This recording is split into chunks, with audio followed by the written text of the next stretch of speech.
ॐ अज्ञानतिमिरान्धस्य ज्ञानाञ्जनशलाकया चक्षुरुन्मिलितं येन तस्मै श्रीगुरवे नमः। वन्देऽहं श्रीगुरो श्रीयुतपदकमलं श्रीगुरून् वैष्णवांश्च श्रीरूपं साग्रजातं सहगणरघुनाथान्वितं तं सजीवं साद्वैतं सावधूतं परिजनसहितं कृष्णचैतन्यदेवं श्रीराधा कृष्णपादान् सहगणललिता श्रीविशाखान्वितांश्च वृन्दाय तुलसीदेव्ये प्रियाय केशवस्य च कृष्णभक्तिप्रदे दिव्ये सत्यवते नमो नमः।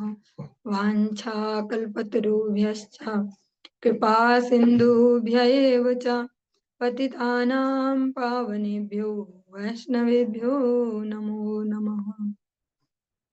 जय श्री कृष्ण चैतन्य प्रभु नित्यानंद श्री अद्वैत गदाधर श्रीवासादि गौर भक्त वृंद। हरे कृष्णा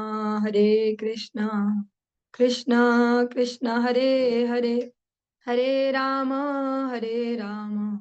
राम राम हरे हरे। सर्वप्रथम भगवान के अभिन्न प्रकाश विग्रह श्री गुरुपाद पद्म पूज्यपाद त्रिदंडी स्वामी अष्टोत्तर सत शिष्यमद भक्ति प्रसाद विष्णु गोस्वामी गुरुदेव महाराज के पावन श्री चरण कमलों में असंख्य कोटि दंडवत ज्ञापित करते हुए उनकी अहेतुकी कृपा प्रार्थना करती हूँ। वे अपने कृपा वर्षण करें जिससे निज कर्ता अभिमान भाव को छोड़कर एकमात्र उनकी वाणी के वाहक के रूप में अपना परिचय दे सकूं। परम गुरुदेव नित्य लीला पृष्ठों विष्णुवास श्री श्रीमद भक्ति दयित माधव गोस्वामी महाराज परमेष्ठि गुरुदेव जगत गुरु भक्ति सिद्धांत सरस्वती गोस्वामी ठाकुर प्रभुपाद व समस्त गुरु परंपरा युक्त हूँ। सपार्षद श्रीमन नित्यानंद प्रभु श्री गौर हरि वृंदावन बिहारी श्री राधा गोपीनाथ भगवान जय युक्त हूँ। वे हम सभी पर अपनी कृपा वर्षण करें जिससे भगवान के पवित्र नाम और हरि गुरु वैष्णव सेवा में हम सभी की रुचि उत्पन्न हो सके। आज की इस प्रातःकालीन कक्षा में हम श्रवण कर रहे हैं ग्रंथ राज श्रीमद् भागवतम के अंतर्गत द्वादश स्कंद हम सभी श्रवण कर रहे हैं और इसका तृतीय अध्याय आज प्रारंभ करने जा रहे हैं।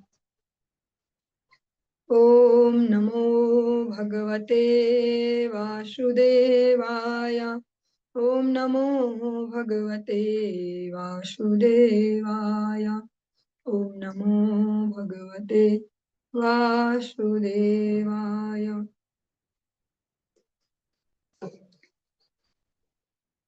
श्रीशुक उवाच दृष्ट्वात्मनि जये व्यग्रान् नृपान् हसति भूरियम् अहो मा विजिगीषन्ति मृत्योः क्रीडनका नृपाः। श्रील सुखदेव गोस्वामी ने कहा, इस जगत के राजाओं को अपने पर विजय प्राप्त करने के प्रयास में जुटे देखकर पृथ्वी हंसने लगी। उसने कहा, जरा देखो तो इन राजाओं को जो मृत्यु के हाथों में खिलौनों जैसे हैं और मुझ पर विजय पाने की इच्छा कर रहे हैं। सुखदेव गोस्वामी जी कहते हैं कि जैसे इस जगत में जो बड़े बड़े महत्वाकांक्षी जो राजा होते हैं यही तो करते हैं, वो एक देश दूसरे देश पे कब्जा करने का प्रयास ऐसा ऐसा। तो पृथ्वी हंसती है ऐसा देख के कि देखो स्वयं ही ये मृत्यु के हाथों के खिलौने, मतलब इनको वैसे अपना कंफर्म नहीं है अगला सेकंड भी। वो अलग बात है कि कोई कितने साल में जाता है पर कंफर्म तो कोई नहीं कह सकता ना ऐसा कि अगला सेकंड भी है। फिर भी ये सब आपस में झगड़ा झुगड़ा ऐसे करके अब मुझे कब जाने की कोशिश कर रहे हैं कि जैसे बस पृथ्वी इनके वश में हो जाए वैसा। काम एष नरेन्द्राणां मोघः स्याद् विदुषामपि येन फेनोपमे पिंडे येते विश्रम्भिता नृपाः। मनुष्यों के महान शासक यहाँ तक कि जो विद्वान भी हैं भौतिक कामेच्छा के कारण हताशा तथा असफलता को प्राप्त होते हैं।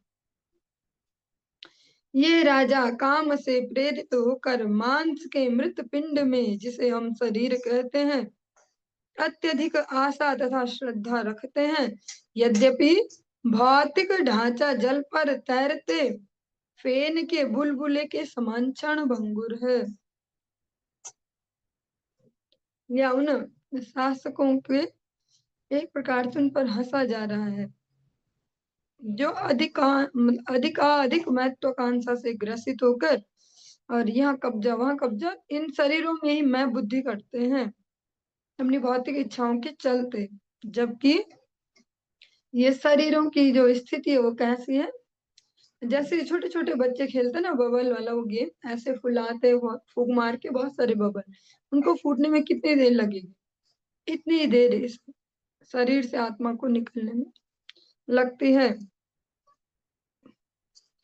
पूर्वं निर्जित्य षड्वर्गं जेष्यामो राजमन्त्रिणः ततः सचिव पराप्त करीन्द्रानस्य कंटकान् एवं क्रमेण जेष्यामः पृथ्वीं सागरमेखलाम् इत्याशा बद्धहृदयान् पश्यन्त्यन्तिकेऽन्तकम्।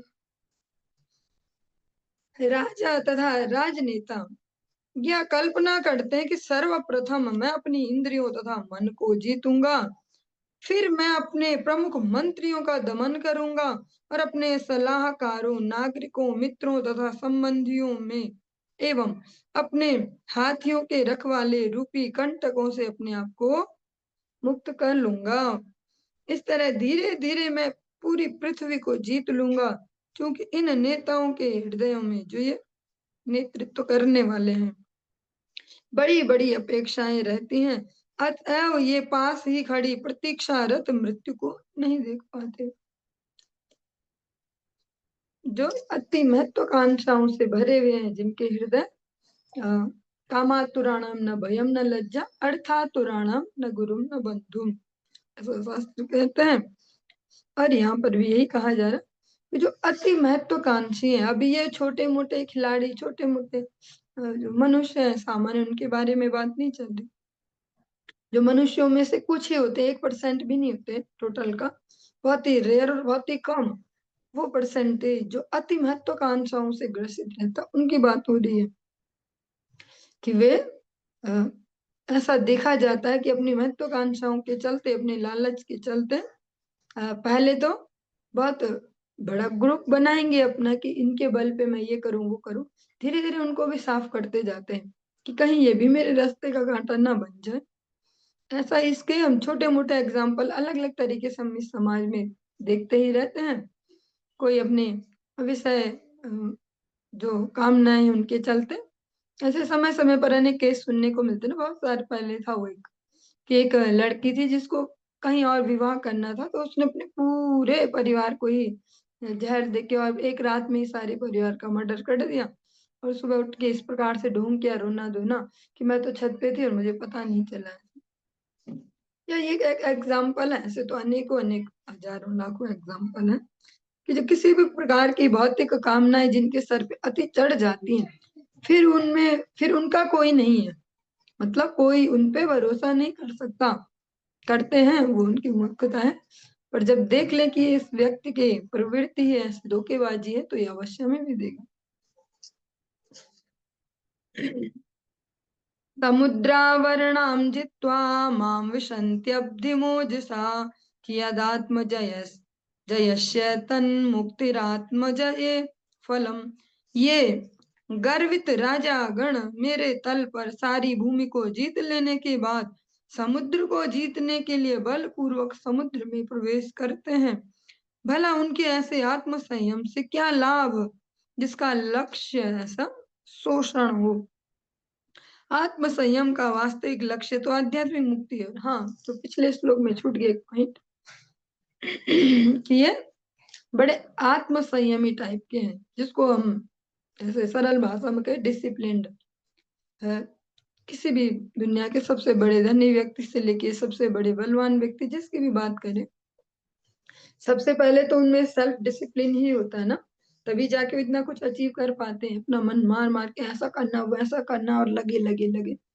लेकिन ये यहाँ पे कहा जा रहा है कि इनका ये जो आत्म संयम है वो काम नहीं आ पाता उनके, क्योंकि उसको वो कहाँ यूज कर रहे हैं, भौतिक जगत में। उसी आत्म संयम को अगर आध्यात्मिक जीवन में यूज करें तो इस भगवद धाम तक की भी यात्रा कर सकते हैं, जिसको यहाँ प्रयोग करते हैं भौतिकता के संग्रह में। याम विसृज्यैव मनवस्तस् सुताश्च कुरुद्वः गता यथा गतं युद्धे तां मां जेष्यन्त्य बुद्धयः।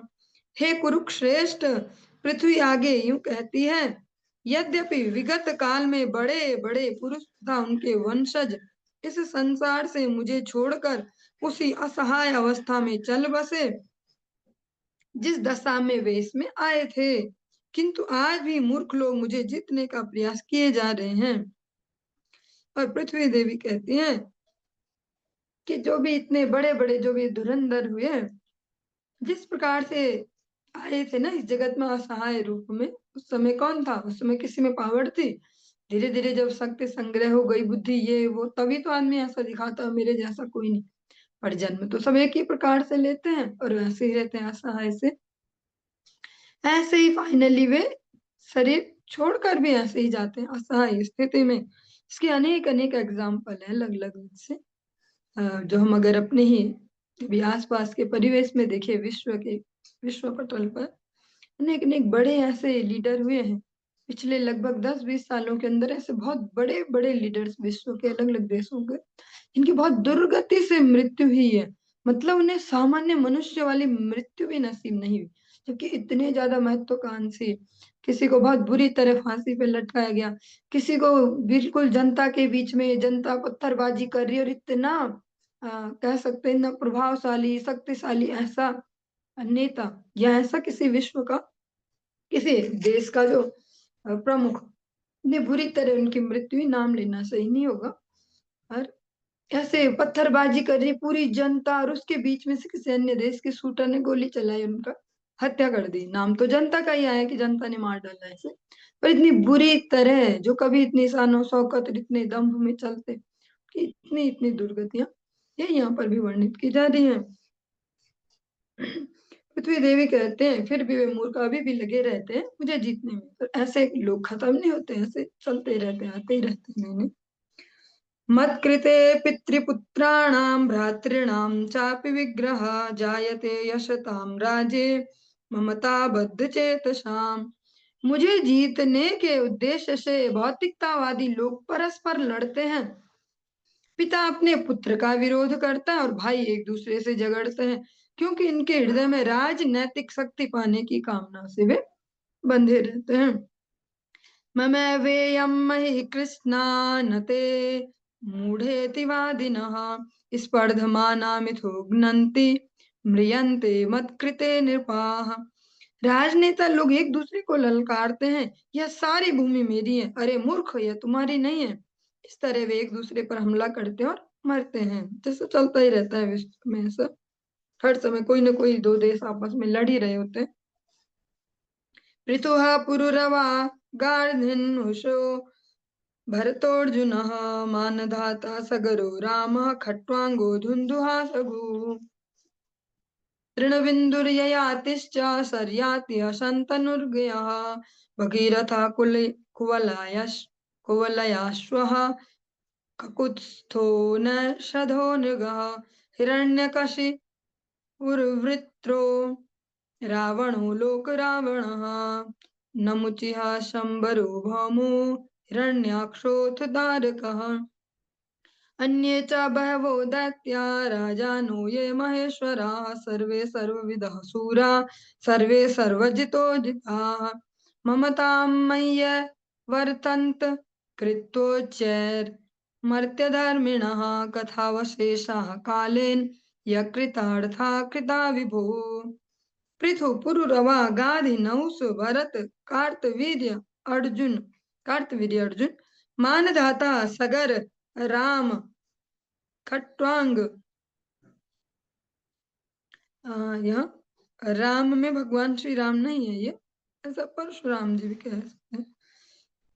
खट्वांग धुंधुहा रघु तृणबिंदु ययाति शर्याति शंतनु गया भगीरथ कुवलयाश्व ककुत्स्थ नैषद नृग हिरण्यकश्यपु वृत्र, सारे जग को रुलाने वाला रावण, नमुची शंबर भौम हिरण्याक्ष तथा तारक, तारकासुर जिनका नाम कहते हैं, के साथ साथ अन्य, इसमें जो राम है वे वो नहीं है, यहाँ परशुराम भी नहीं होंगे, कोई और होंगे।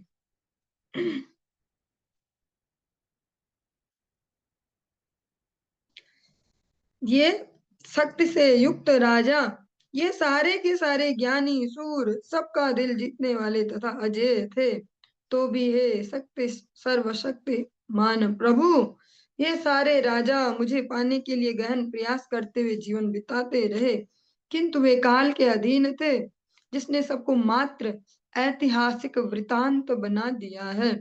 इनमें से एक भी स्थायी रूप से अपना शासन स्थापित न कर सका।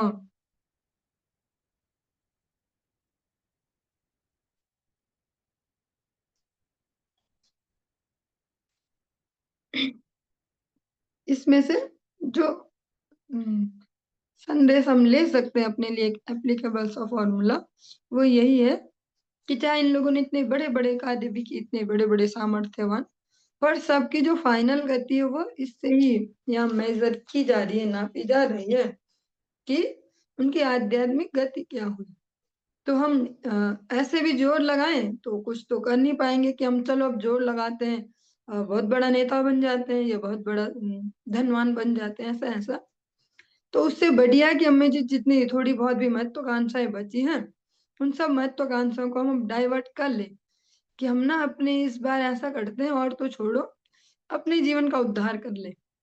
सारी एनर्जी यहाँ लगाते हैं, क्योंकि हमने बड़े बड़े नाम सुन लिए जिन्होंने बहुत कुछ किया, फिर भी उनका ज्यादा सम्मान नहीं है इस जगत में, या उनकी आध्यात्मिक कोई इतनी उन्नति नहीं है।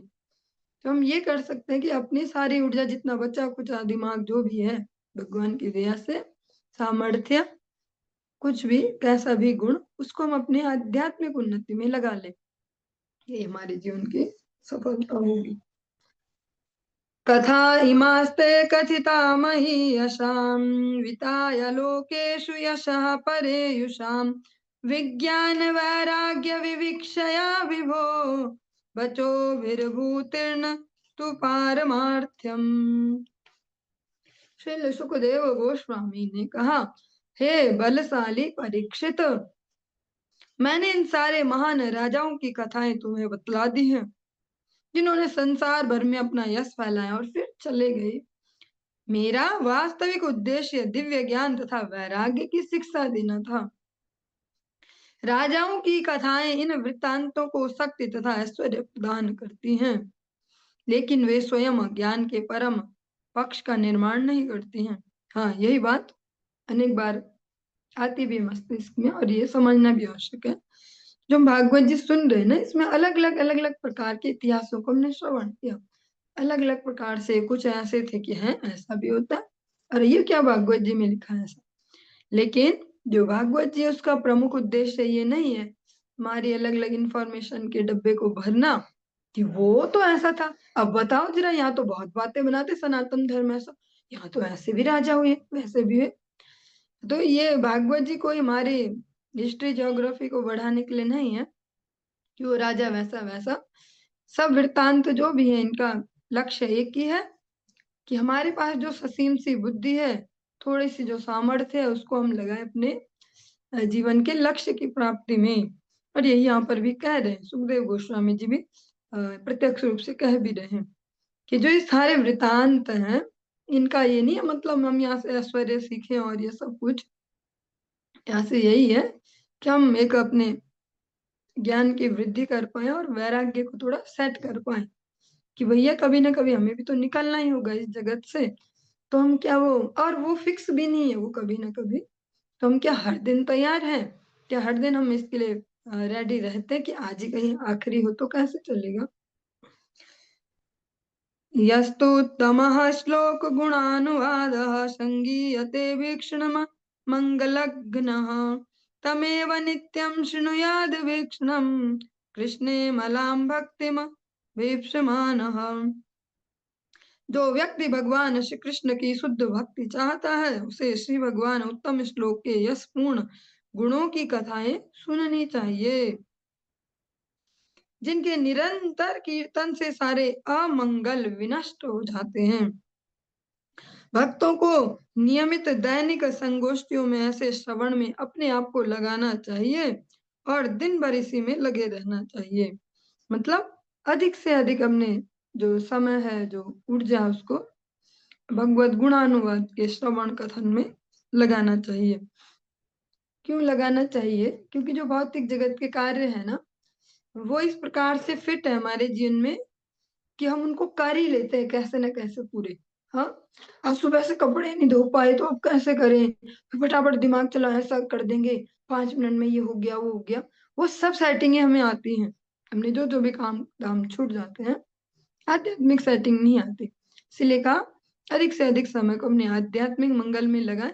और बाकी चीजों में तो हम वैसे भी परफेक्ट होते ही हैं, कैसे निपटाना वो सबको आता ही है। तो जो वास्तविक ऊर्जा है वो, अगर शुद्ध भक्ति चाहिए जीवन में, तो वास्तविक ऊर्जा को लगाएं भगवत गुणानुवाद के श्रवण और कथन में। पहले श्रवण में लगाएं, श्रवण एक लेवल तक जाएगा तो भगवान फिर उसको वर्णन का फिर स्वयं से ही मौका देते हैं। फिर उस सेवा को करके फिर श्रवण, फिर कीर्तन, श्रवण कीर्तन, इसमें ही अपने जीवन को इंगेज किया जाए। श्रीराजोवाच केनोपायेन भगवन् कलेर्दोषान् कलौ जनाः विदमिष्यन्त्युपचितांस्तन्मे ब्रूहि यथा मुने। राजा परीक्षित ने कहा, हे स्वामी, कलयुग में रहने वाले लोग इस युग के संचित कलमश से किस तरह अपने आप को छुड़ा सकते हैं? हे महामुनि, कृपया यह मुझे बताएं। परीक्षित जी बहुत ही एक गंभीर सा और एक प्रासंगिक प्रश्न पूछ रहे हैं कि आपने जो जो भी वर्णन सुना है अभी तक कलयुग का, ऐसा ऐसा, पर ये तो बताओ कि जिनका जन्म हो गया अब इस कली में, वो क्या करे? खुद से आत्महत्या तो नहीं कर सकते, तो वो कैसे इसकी कलमश से खुद को बचाए? युगान युग धर्मांश्च मानं प्रलय कल्पयोः कालस्येश्वर रूपस्य गतिं विष्णुर्महात्मनः। कृपया विश्व इतिहास के विभिन्न युगों, प्रत्येक युग के विशिष्ट गुणों, ब्रह्मांड स्थिति तथा संहार की अवधि एवं परमात्मा स्वरूप श्री विष्णु के प्रत्यक्ष प्रतिनिधि काल की गति के बारे में बतलाएं। श्री शुक उवाच कृते प्रवर्तते धर्मश्चतुष्पातजनैर्धृतः सत्यं दया तपोदानम् इति पादा विभो नृप।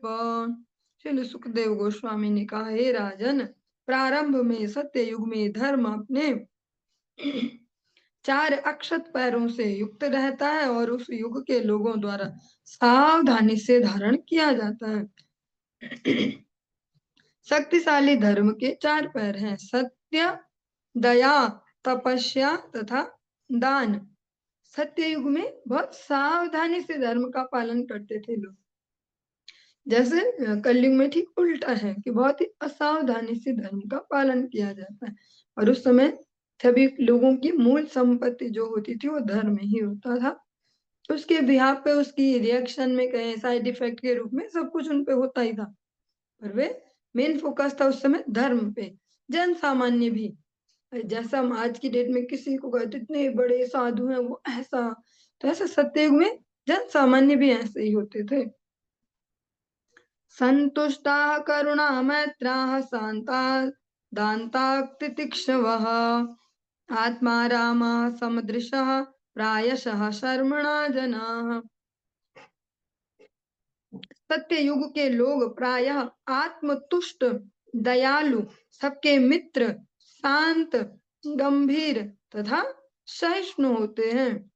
वे अंतःकरण से आनंद लेने वाले, सभी वस्तुओं को एक साथ देखने वाले तथा आध्यात्मिक पूर्णता के लिए सदैव उद्यमशील होते हैं। उनका जो रात दिन का संघर्ष होता है वो होता है आध्यात्मिक उन्नति के लिए। जैसे स्पेशली कलयुग में सारा जो संघर्ष है मनुष्यों का रात दिन, वह भौतिक उन्नति के लिए। ऐसे सत्य युग में सारा संघर्ष होता था आध्यात्मिक उन्नति के लिए। त्रेतायाम धर्मपादानां तुर्यांशो हीयते शनैः अधर्मपादैर्नृत हिंसा संतोष विग्रह। त्रेता युग में अधर्म के चार पैरों झूठ, हिंसा, असंतोष तथा कलह के प्रभाव से धर्म का प्रत्येक पैर क्रमशः एक चौथाई क्षीण हो जाता है।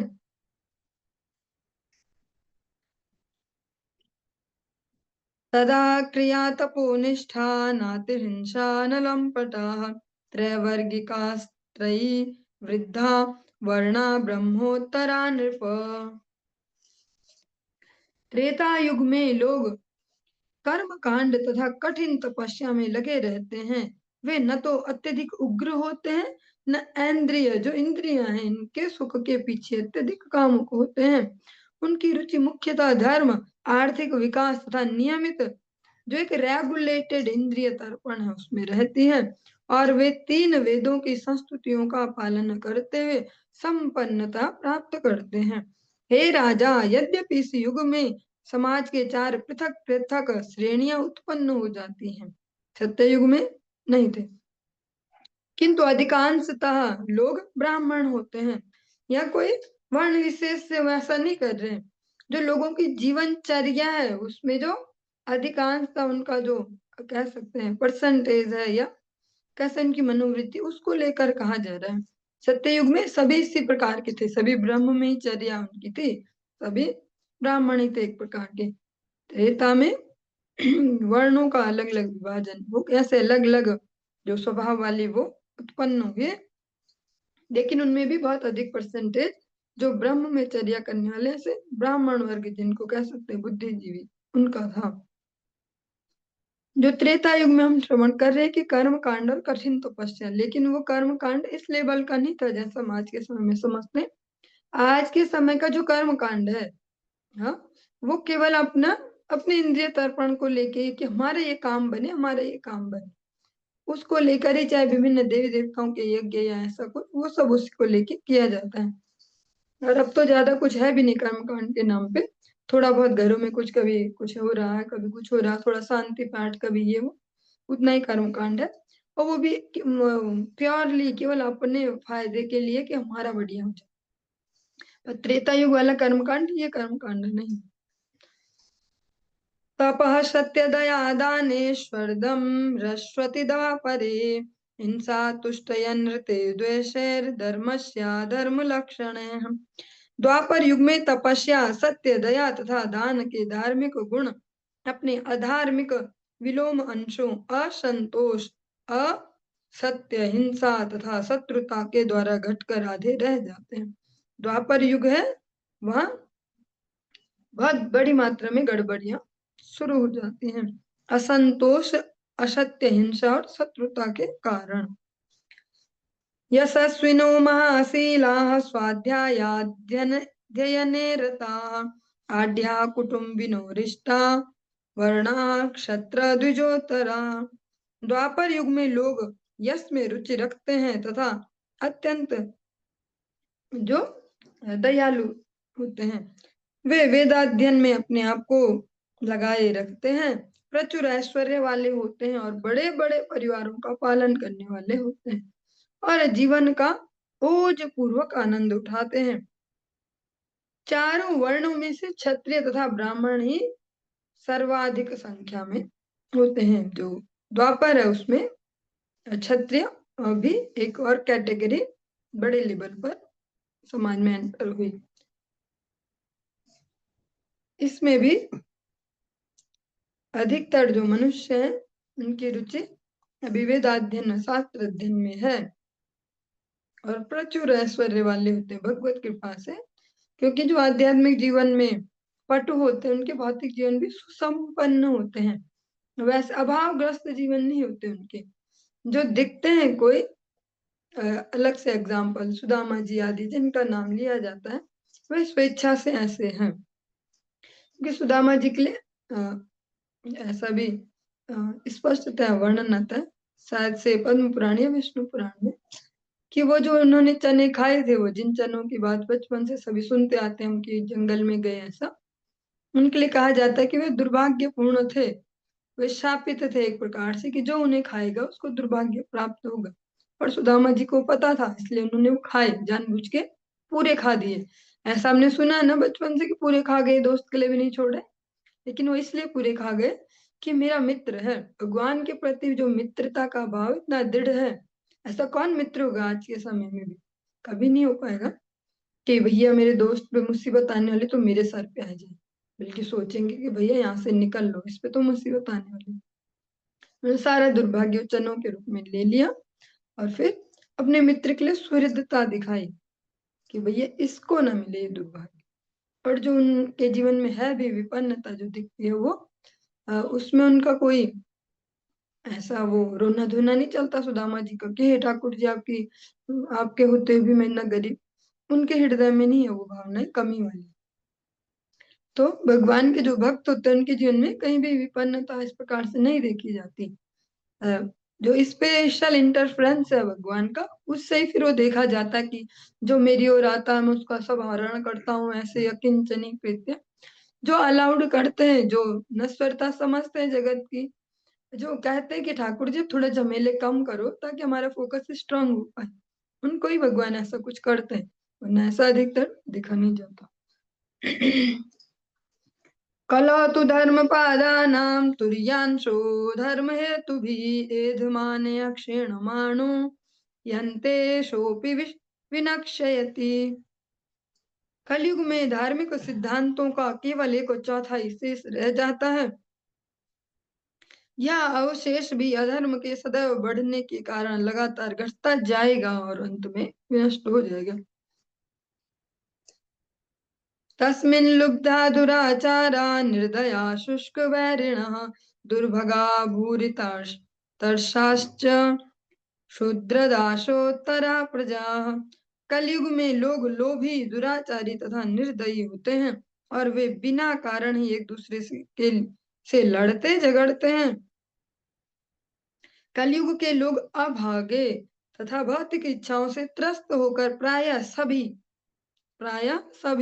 शूद्र एवं बर्बर होते हैं। क्योंकि कलयुग में जो अधिकतर कैटेगरी हम देख रहे हैं, जन्म से कौन कहाँ जन्म लिया वो अलग है, पर जो ज्यादातर कैटेगरी है मनुष्यों की, वे सभी जॉब कर रहे हैं किसी न किसी के अंडर में, कहीं ना कहीं, तो सभी श्रमिक वर्ग में ही एक प्रकार से, वर्ण तो किसी का कोई भी हो सकता है। तो शास्त्र के हिसाब से सभी फिर एक ही कैटेगरी में है। और यह बिना कारण के कलह चलता रहता है, कलयुग की जो विशेषता है। सत्वम रज, इसको अगर थोड़ा सा अगर कोई कंट्रोल करना चाहे या मैनेज करना चाहे तो उसके लिए एकमात्र उपाय है भगवत शरणागति, कि जो भी हमारे ऐसे हैं जिनसे हम नहीं चाहते कि हमारे झगड़े पगड़े होते रहे, क्योंकि हमने सुना ही है कि नेचुरल है कलयुग में होना, कलह और दंभ का युग है, ईगो सबके हाई रहेंगे हमेशा, तो जब सबके ईगो हाई रहेंगे तो टकराते ही रहेंगे और झगड़े फिर होंगे, वो एक नॉर्मल सी बात है, वो कोई बहुत बड़ी समस्या नहीं है, पर बहुत बड़ी है भी। तो उससे अगर बचने का अगर कोई सोचे तो एकमात्र उपाय है भगवत शरणागति। जिन लोगों से आप झगड़े नहीं करना चाहते उन्हें भक्ति में लगाइए भगवान के नाम में, तो फिर झगड़ेबाजी कम होगी, अनावश्यक झगड़ों से बच पाएंगे। सत्वं रजस्तम इति दृश्यन्ते पुरुषे गुणाः काल संचोदितास्ते वै परिवर्तन्त आत्मनि। सतो रजो तथा तमो गुण जिनके रूपांतर पुरुष के मन के भीतर देखने में आते हैं, काल की शक्ति से गतिमान होते हैं। तीनों गुणों का जो रिफ्लेक्शन है वो मनुष्य के मन में आता है और उससे ही फिर सब कुछ चलता है। प्रभुवन्ति यदा सत्वे मनो बुद्धिन्द्रियाणि च तदा कृतयुगम विद्या ज्ञाने तपसि यदृचिः। जब मन बुद्धि तथा इंद्रियां पूरी तरह से सत्व गुण में स्थित होते हैं तो उस काल को सत्ययुग समझना चाहिए। तब लोग ज्ञान तथा तपस्या में रुचि लेते हैं। तीनों ही गुण हमारे मन पे छाप छोड़ते हैं। जिस समय समझो कि सभी अभी नॉर्मल है, मन भी बुद्धि भी इंद्रियां सत्व गुण में है, तो वो उस समय सतो गुण में है, वो जो समय हमारे आसपास। पर ये आर्टिफिशियल तरीके से हो नहीं सकता। ये कैसे हो सकता है? एकमात्र भगवान के श्री नाम संकीर्तन से। जब भक्तों के साथ मिलजुल के भगवान नाम किया जाए तभी ऐसी परिस्थिति बन पाएगी कि जब मन बुद्धि और इंद्रियां पूरी तरह से सत्व गुण में, तभी हो पाएगी। इसके अतिरिक्त बहुत मुश्किल है सतो गुण में रहना, मन बुद्धि और इंद्रियों का एक साथ। इसलिए बहुत सुंदर सा भक्ति विनोद ठाकुर जी श्री एकादशी कीर्तन में कहते हैं, ये दीन गृहे भजन देखी, गृहे ते गोलोक भाया, गृहे ते गोलोक भाया। जब सभी भक्त मिलकर भगवत नाम संकीर्तन करते हैं उस समय जो हमारे आसपास वो समय है वो सत्ययुग है। यदा कर्मसु काम्येषु भक्तिर्यशसि देहिनां तदा त्रेता रजो वृत्ते ऋते जानीहि बुद्धिमन्। हे सर्वाधिक बुद्धिमान, जब बद्ध जीव अपने कर्मों के प्रति समर्पित तो होते हैं किंतु उनमें निकृष्ट आशय पाए जाते हैं और वे निजी प्रतिष्ठा की चाह करते हैं, तो तुम यह जान लो कि ऐसी स्थिति त्रेता युग की है जिसमें रजोगुणी कर्मों की प्रधानता होती है। जब जो हमारा सारा जो जोर लग रहा है उसके जो बेस में है वो प्रतिष्ठा हो अपनी, तब वो त्रेता युग की स्थिति है।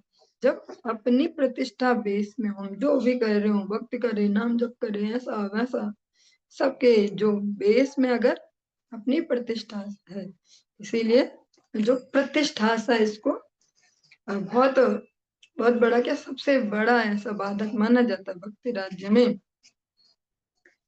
कि जो बाकी चीजें उनको तो फिर भी कोई कर ले रेगुलेट, कनक कामिनी ऐसा जो भी, पर जो प्रतिष्ठा सा है इसको रेगुलेट करना अत्यंत दुर्लभ है, बहुत ही ज्यादा भयंकर है। गुरु वैष्णव के पास से उनकी सेवा में अपने तन मन जीवन को घिस घिस के, तब जाके कहीं जाके उनके कृपा से, अपने सामर्थ्य से नहीं, अपने प्रयास से नहीं, तब जाके ये हो पाएगा। प्रतिष्ठा सा सबसे भयंकर दोष है भक्ति राज्य में। लेकिन है ऐसा कि उसको कोई ऐसे ज्यादा ध्यान नहीं देते, पर वो सबसे गंभीर दोष है। यदा लोभस्त्व संतोषो मानो दम्भोऽथ मत्सरः कर्मणां चापि काम्यानां द्वापरं तद्रजस्तमः। जब लोभ, असंतोष, मिथ्या अहंकार, दिखावा तथा ईर्ष्या प्रधान बन जाते हैं और साथ में स्वार्थी कार्यों के लिए आकर्षण होता है, तो ऐसा काल द्वापर युग है जिसमें रजो तथा तमो गुण के मिश्रण की प्रधानता है। सामान्य जीवन में जो हम समझते हैं तो रजोगुण को भी अच्छा ही समझते हैं, ऐसा तमोगुण हमें बहुत ही वो लगता है कि जो शायद मानसिक आते हैं वही तमोगुण है ऐसा। लेकिन आध्यात्मिक भाषा में जो नहीं दिखा रहे वो दूसरे का मांस, लेकिन उनकी जो विचार शक्ति है जो उसके बिहार पे वहां भी तमोगुण प्रवेश करता है। जो दूसरों के लिए हिंसा है, द्वेष है, चाहे वो मानसिक ही क्यों नहीं है, वो मिथ्या अहंकार है, लोभ, असंतोष, दिखावा, ये सब वहां भी तमोगुण मिश्रित है। अरे हमेशा ऐसे खतरनाक रूप में ही नहीं होता जैसा हम सुनते हैं ना, हमेशा ऐसा ही नहीं कि ये सब कोई बहुत ही भयंकर रूप में हो, कई बार बहुत सुंदर रूप में भी हो सकता है और पता ही न चले कि ऐसा है, बहुत संवेदनशील है। यदा माया नृतं तन्द्रा निद्रा हिंसा विषादनम शोकमोह भयं दैन्यम स कलिस्तामसः स्मृतः। जब धोखा, झूठ, तंद्रा, निद्रा, हिंसा, विषाद, शोक, मोह, भय और दुर्बलता का बोलबाला होता है, वह युग कलयुग अर्थात तमोगुण का युग होता है। तस्मा शूद्रदृशो मर्त्या शूद्रभाग्या महाशनाः कामिनो वित्तहीनाश्च स्वैरिण्यश्च स्त्रियो सतीः। कलयुग के दुर्गुणों के कारण मनुष्य क्षुद्र बुद्धि वाले, अभागे और बहुत ही उदर के प्रति ज्यादा आसक्त रहने वाले, पेट भरे और ये खाओ वो खाओ ऐसा, कामी और दरिद्र होंगे। स्त्रियां असाध्वी होने के कारण एक पुरुष को छोड़कर बिना कोई रोक टोक ऐसे दूसरे के पास चली जाएंगी, जैसा हम आज के समय में अभी से ही देखने लग गए, इससे पहले भी। जैसे अब तो ये एक हाईलाइटेड सा मुद्दा भी बन गया है, ऑथराइज भी हो गया है, एक प्रकार से ठप्पा भी लगते जा रहा है इस पे समाज का कि ये तो भैया जेन्युइन है, ये तो हो सकता है। ऐसे आए दिन हम समाज में अलग अलग प्रकार की डिबेट्स न्यूज चैनल पे देखते हैं कि भैया ऐसे क्यों नहीं, ऐसे जैसे गाड़ियों को भी तो हम टेस्ट करते हैं, टेस्ट ड्राइव, तो ऐसे क्यों नहीं। स्पेशली उसमें पुरुष कुछ नहीं बोल रहे, सब जगह महिलाएं चिल्ला रही है हर चैनल पे, नहीं नहीं महिलाओं को भी स्वतंत्रता है, क्यों नहीं अपने आप छांट सकते हैं, ऐसा वैसा वैसा, ये यहाँ पे कहा गया। तो आज जो ये सब कर रहे हैं उनको तो यही लग रहा है हम बहुत इंटेलेक्चुअल से, शायद अब ये कुछ हो रहा है ऐसा, अब शायद ऐसा, लेकिन शास्त्रों में पहले से कह दिया था कि ऐसा ऐसा करने वाले हैं उस समय, ऐसा ऐसा होने वाला है। जैसे अलग आज कल ही मैं वो सुन रही थी, कोई किसी ने चला रखी थी न्यूज ऐसे, वो बहुत जोरों शोरों से डिबेट चल रही थी कि भैया तुलसीदास जी ने जो कहा है ये आज इस पे अब चर्चा चलनी चाहिए आज के इतने प्रासंगिक युग में। वो जो वाला बार बार कहते हैं वो ताड़न के अधिकारी वाला, ऐसे अ, कि वो कैसे बोल दिया, कैसे ऐसे ऐसे, तो उसकी मतलब विवेचना भी वो कर रहे हैं जिनको उनका वाह भी नहीं आता, और वो सब आपस में चर्चा चलाएंगे, एक मूर्ख कहेगा फिर दूसरा मूर्ख, और वो कहेंगे हम हैं सबसे ज्यादा विद्वान, हम इसमें से एसेंस निकालेंगे। इसका मतलब तुलसीदास जी को बैन होना चाहिए, उन्होंने कैसे कह दी, नहीं बड़ी बात ऐसा। दस्युत्कृष्टा जनपदा वेदाः पाषण्डरूषिताः राजानश्च प्रजाभक्षाः शिष्णोदरपरा द्विजाः। जो शहर होंगे उनमें चोरों का दबदबा होगा, वेद नास्तिकों के द्वारा की गई मनमानी व्याख्या से दूषित किए जाएंगे, राजनीतिक जो नेता प्रजा का भक्षण करेंगे, और तथा कथित पुरोहित तथा बुद्धिजीवी अपने पेट तथा जननांगों के भक्त होंगे। इंद्रिय जो है उदर और उपस्थ, इन्हीं दोनों इंद्रियों के प्रति सारे संघर्ष चल रहे हैं, इनके लिए सारा पोषण का कार्य चलेगा। आवृता बट बटपो बटवोषा भिक्षवश्च कुटुम्बिनः तपस्विनो ग्रामावासा न्यासिनोत्यर्थलोलुपाः। ब्रह्मचारी अपने व्रतों को संपन्न नहीं कर सकेंगे और सामान्यतया अस्वच्छ रहेंगे, ग्रस्त लोग भिखारी बन जाएंगे और वानप्रस्थी गांव में रहने लगेंगे, सन्यासी लोग धन के लालची बन जाएंगे।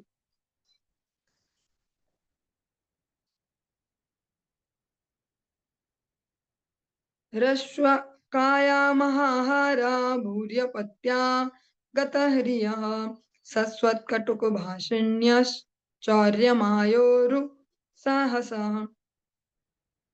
स्त्रियों का आकार काफी छोटा हो जाएगा और वे अधिक भोजन करेंगी, अधिक संतानें उत्पन्न करेंगी, जिनका भरण पोषण करने में अक्षम होंगी और सारी लज्जा खो बैठेंगी। वे सदैव कड़वा बोलेंगी और चोरी, कपट और अप्रतिबंधित धृष्टता के गुण प्रदर्शित करेंगी।